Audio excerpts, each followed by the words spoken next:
So the Russian Federation has detained Ukrainian civilians on a massive scale. 92% reported to torture. Journalists, human rights defenders, civil society activists, ordinary Ukrainians expressing pro-Ukrainian views. That we need to do something, all of us. We need to stop torture.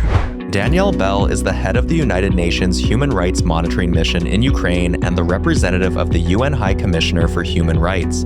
With over 2 decades of experience promoting human rights in conflict zones, she has led UN missions in Iraq, Afghanistan, Sudan, and Timor-Leste. At the UN in Ukraine, Ms. Bell oversees a team of experts documenting violations, strengthening access to justice, and ensuring accountability.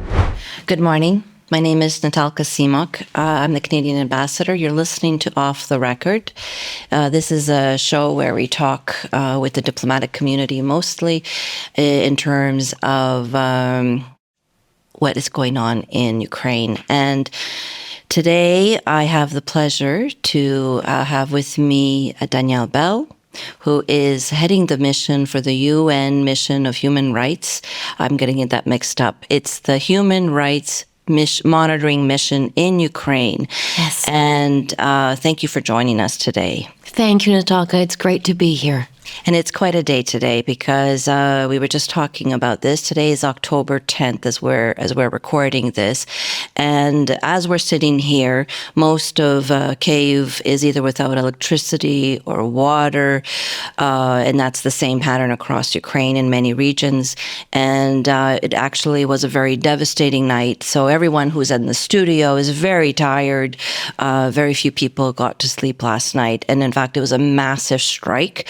I understand so far we know that there were 30 missiles, 450 drones, 20 injured so far that we're aware of, including a 7-year-old boy who died in the attacks from Zaporizhia.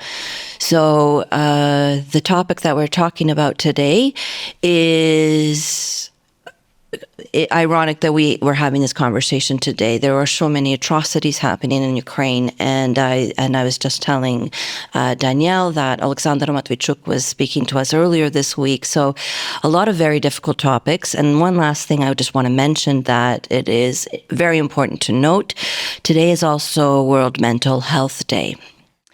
And the point of World Mental Health Day is to talk about global mental health, education, awareness, advocacy, and to really deal with the social stigma. And this couldn't be more important than in Ukraine. The First Lady Zelenska, in fact, speaks quite openly and publicly about this as well. So on a day like today, we need to take care of ourselves. And just to share with everyone, in fact, I just shared with Danielle that I myself would love to talk to Danielle. We've been here the same amount of time, and, people are always sharing notes on how to take care of themselves. And so there's a lot of topics we're going to cover today. Yes. But let's start off because the reason we wanted you here today is because your organization has recently released the report, and I'm going to read it, The Treatment of Civilians Deprived of Their Liberty in the Context of the Armed Attack by the Russian Federation against Ukraine. It was published September 23rd. This is the second of such a report, correct? Yes, it's the second report on civilian detentions, although we have released multiple reports on other forms of detention, including the mistreatment of prisoners of war. So this is an important report. Yes, absolutely.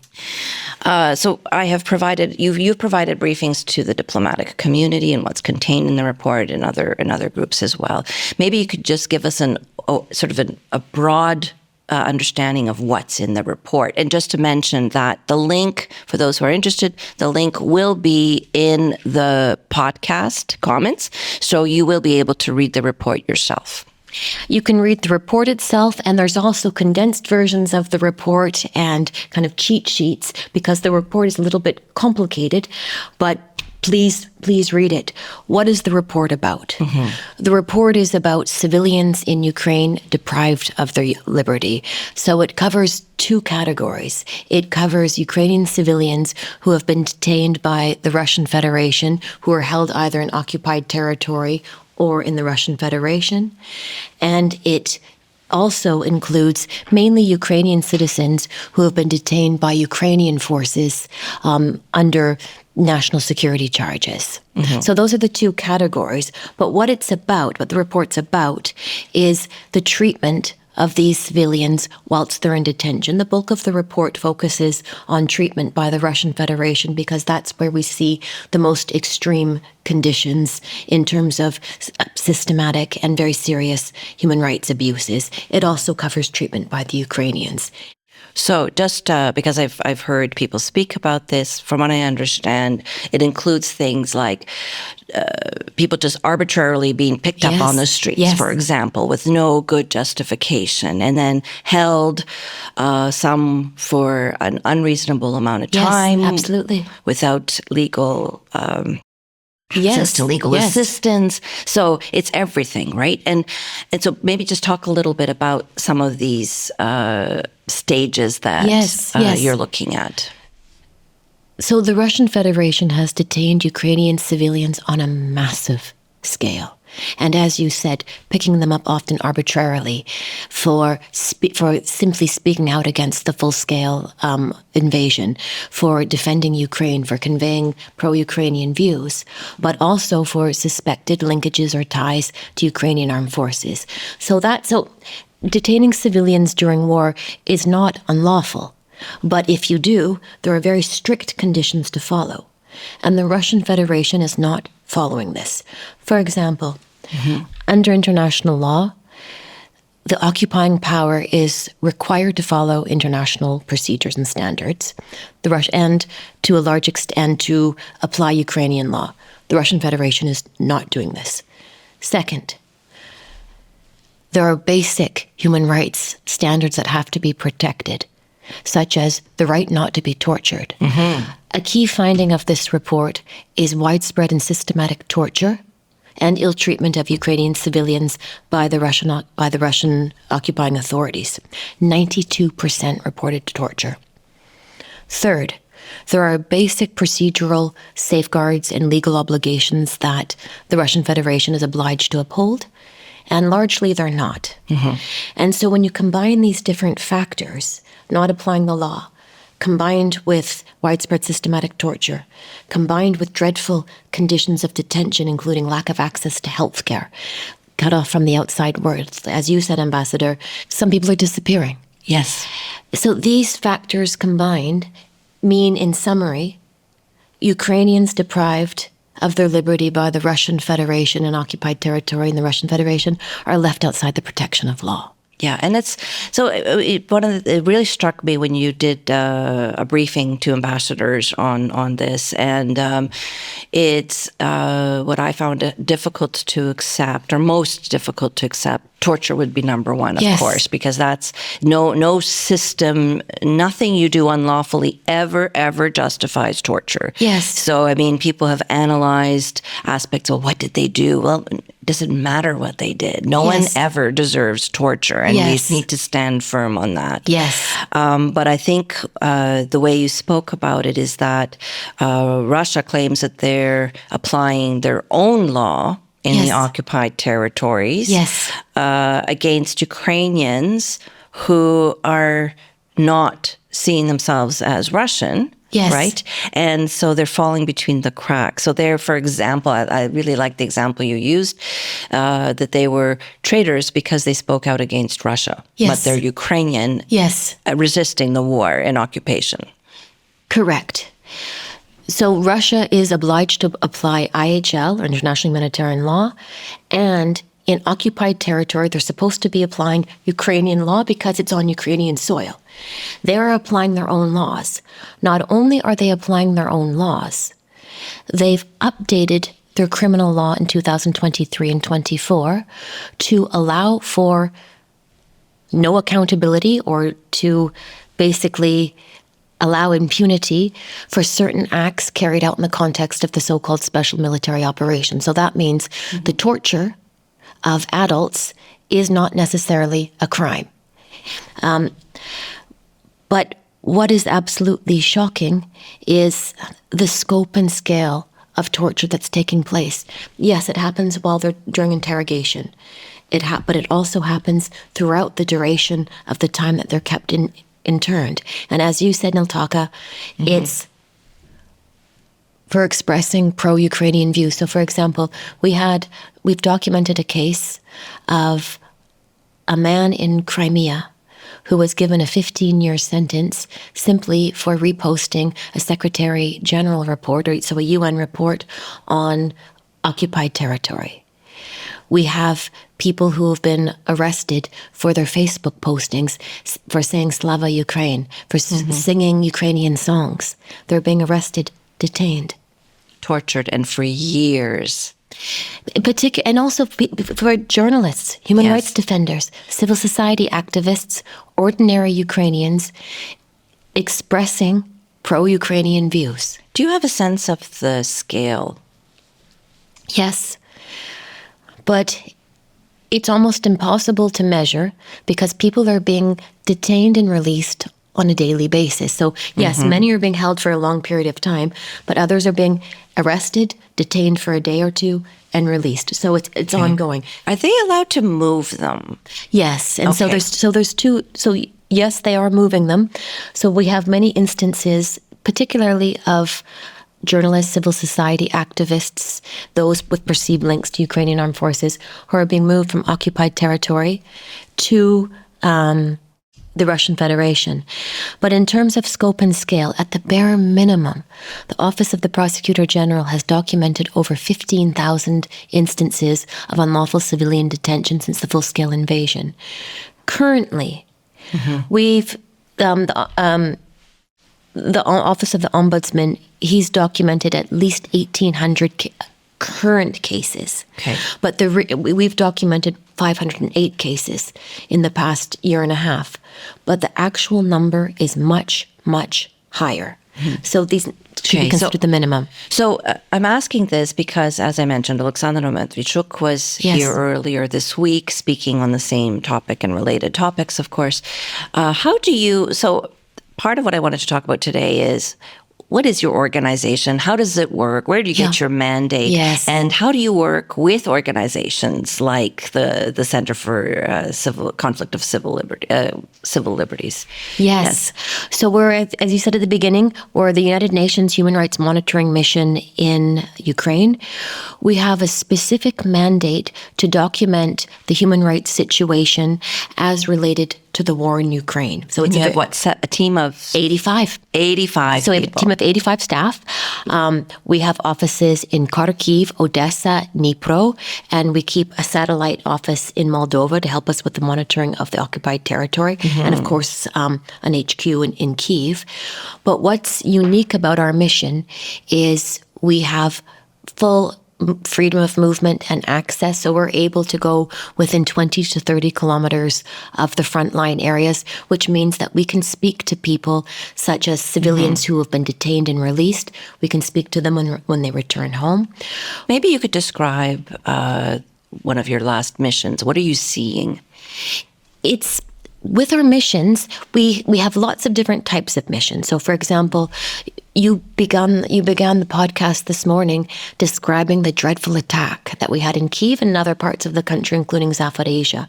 So what my team does is whenever there's an explosion or an incident, and this morning's was a massive drone attack, and we call them drone saturation attacks, when there's massive amounts of weaponry saturating the sky. We'll go directly to incident sites and meet with survivors, witnesses, family members. We'll go to hospitals and we'll interview people to find out what happened, where, how were people affected.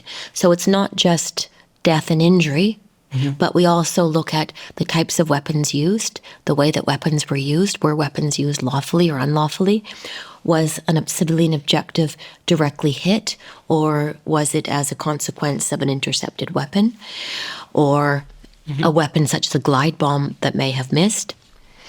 We speak to security authorities, we speak to experts, we speak to government, we speak to pretty much everyone to help us establish facts.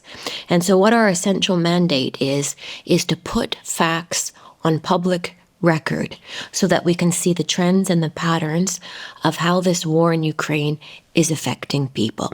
So it's basically we talk to people. Do you work with local organizations? Oh, very much. Okay, so in every region, you work with Ukrainian organizations. So the reports that you're describing isn't just the UN or your missions report. It's including the people you speak to and the Ukrainian organizations Absolutely. who are part of this mission. And when you talk about your team, they're not all internationals, correct? No, we're about 3/4 Ukrainian national professional officers and staff. And we speak to Ukrainians all day, every day, everywhere. And with the Ukrainian organizations, particularly the humanitarians near the front line, are doing amazing work. We rely on them and we support each other. So for example, we are looking at what's happening in these frontline communities, because with these drone saturation attacks, with the use of short-range drones, with the unrelenting artillery attacks in these frontline areas, civilians are really bearing the brunt. Can I just stop you there for a second? Because I think that I know that in Canada, there's often a misunderstanding of what we mean when we talk about drones. Oh, yes. Because many people think of drones, what they buy, and those are used as well, these little cute little things that fly around and you can barely see. Yes. But drones are quite varied and quite at different sizes and what they're capable of doing. Are you able to describe that? It could be quite large and quite deadly? Yes. And unfortunately, last night's attack is an example of what some of these modern drones look like and what they're doing. So we call them loitering munitions. This is like the Shahed drones. These are a large weapon that are, remotely controlled, and they might be able to loiter, target something, and detonate upon impact. Drones are also being equipped with different types of cameras. So we've heard that some of the new Shahed drones are equipped with cameras which supposedly should make them more accurate in terms of their targeting. Let's see. The drones, these larger drones like the Shaheds, these are distinct from ballistic missiles, which function a little bit differently, carry more charge with them, and may have a larger explosive impact. These are different than what you were describing at the beginning of the smaller drones that, we see flying on beaches and flying around cities and taking nice pictures. No. These short-range drones, or FPVs, first-person view drones, these are what we see near the front line, and they usually have a range of about 30, 40, maybe 50 kilometers. So we're seeing them in Kherson mainly, but of course also in Zaporizhzhia, Kharkiv, and Sumy. And these drones are equipped with a camera. So that means the operator should be able to see what he or she is targeting. But what we see in reality in these places that civilians are also being targeted and obviously killed. That's what I was getting at. Yes. Because I think very often we hear the sort of the Russian counter narrative, oh, well, we didn't aim for that, or we didn't mean to hit that. Yes. And yet at the same time, just as you've described, they're getting more accurate in terms of being very specific of what they're targeting. And I think that's troubling because we're seeing more civilian blatant attacks. And I think just last week, another maternity hospital was hit. So so it's just I think trying to understand, and for many of the people who read the news or social media, that when they're reading sort of the very calm Russian counter-explanation, that the tactics have changed even since we've arrived. Like, we both arrived around the same time. We've both been here for 2 years, and we've seen how things have evolved. Are you seeing things evolve in the military front? Absolutely. So using the example you've just provided of short-range drones, we've seen a massive increase in the number of civilian casualties from short-range drones in the past 6-8 months. So for example, in February of this year, at one point, short-range drones were the leading cause of civilian casualties. And so they're right up there now with loitering munitions and ballistic missiles. So they're being used more. In terms of the Russian narrative concerning their targeting protocols of targeting military only, indeed, yes, we do see military objectives targeted. But we also see civilians at the same time, including humanitarian vehicles that are otherwise clearly marked. There was a devastating incident about a month back when humanitarian deminers were targeted. Yes, thank you for mentioning that. So yes. So we've seen that shift. We've also seen other new weapons. So, for example, glide bombs. And a glide bomb is basically a missile that's been equipped with like wings and a guidance system but also has limited precision capacity. So it's basically dropped near the front line and it floats in. So, for example, last year I documented an incident when I went to Zaporizhia, where an oncology hospital had been hit by a glide bomb. It may have been targeting something else, but that's what it hit. So, indeed, it's civilians and civilian objectives that are really feeling the brunt of this. What is the point of your report? So I just want to understand, again, within your mandate, you produce these reports. What is the purpose of them and what happens to them? How are they used? I'll use this report. So our reports have lots of purpose, but let's talk about the civilian detention report. Why is it important? 1, torture is a harsh reality of detention in this war, and the facts need to be put on public record, because we also have key recommendations that give very precise actions that the international community can take, the Ukrainian authorities can take, and of course recommendations for the Russian authorities. It's also absolutely critical to talk about civilian detention because it's quite widely misunderstood. It's a complicated topic, and we want readers across the world to understand its nature, because we also want people to be able to speak up against it.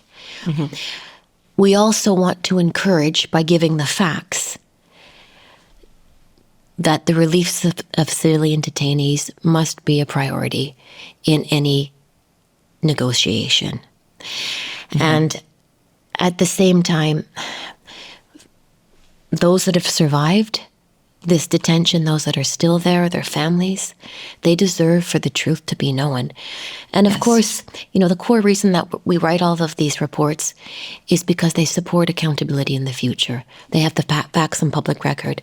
And because we're the only international entity that has access to the front line, that has the capacity to be doing hundreds, thousands of interviews each day, these reports trigger action from international and national accountability bodies. So they're quite useful. Because you participate in them, that Yes. Canada, at the ambassador level, so Canada, Norway, and the Ombudsman's Office, we co-chair the Human Dimension Working Group, which is part of the peace formula that President Zelensky had started with his 10 points. And it's one of the groups that keeps operating.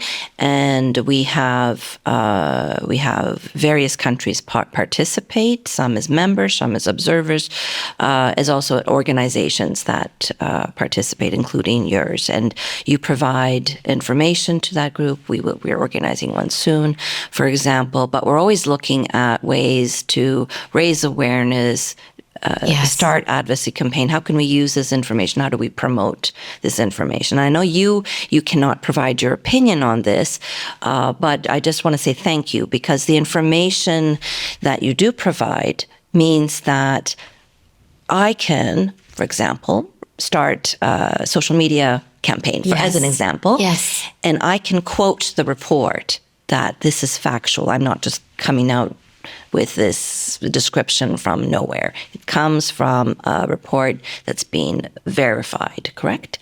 Yes. And this is the key role of the UN Human Rights Mission in Ukraine, is to put the facts on public record.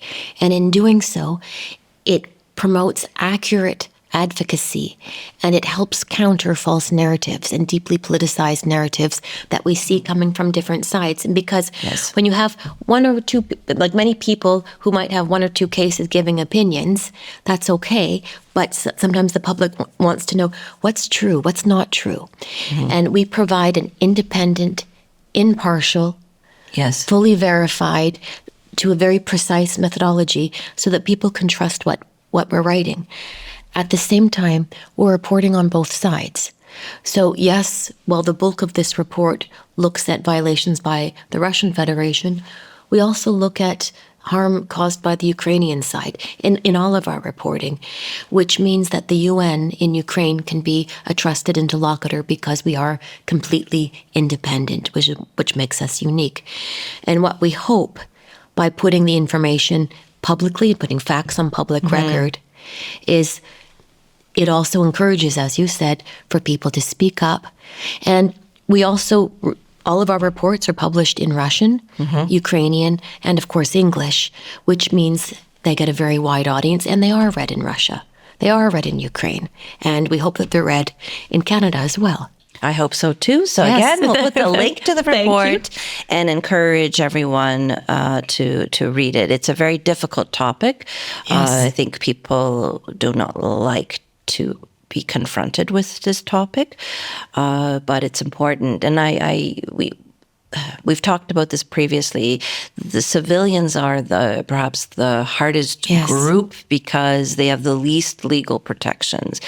And even in the United General Assembly in September, there was a conversation on the detained children that President Zelensky and Prime Minister Carney had co-chaired. And it was well attended and brought a lot of attention to bringing back children, which is very critical. Prisoners of war also, as you mentioned, are an active point of discussion between Ukraine and Russia in terms of exchanges. And so it has a process. Civilians, detained civilians, are the toughest group. Could you maybe talk about that from a legal perspective?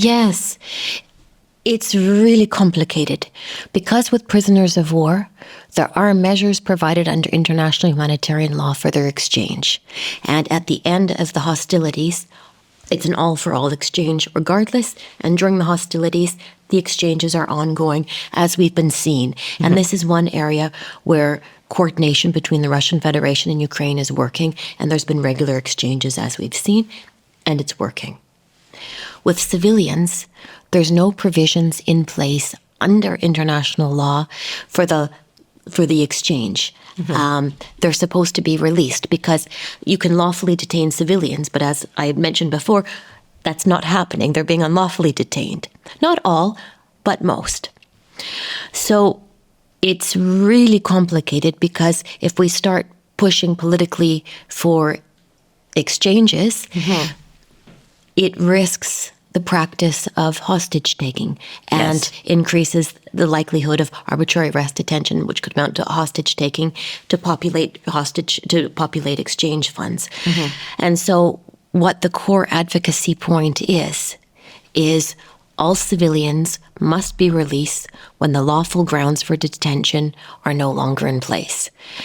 And why that's so complicated is it doesn't really work if one party is not following the rules. So we're trying to bring more awareness to this. In a few weeks, I'm going to be coordinating with Canadian ambassadors from other countries. So far, we've been focused mostly on ambassadors in Ukraine.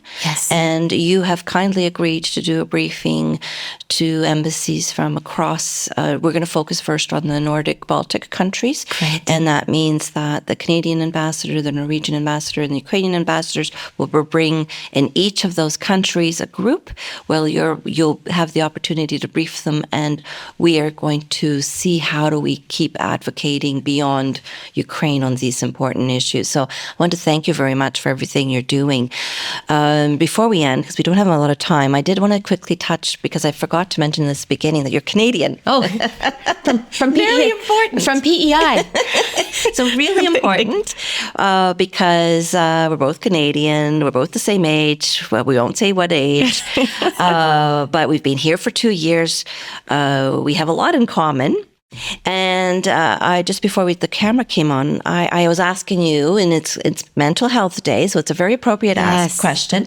How do you take care of yourself? Because Danielle, what you see and what your team sees, the interviews you do and what you visually see, it's important. Of course, you're witnesses, but it's you have to take care of yourself. How do you do that? What are some of the things you do to take care of yourself?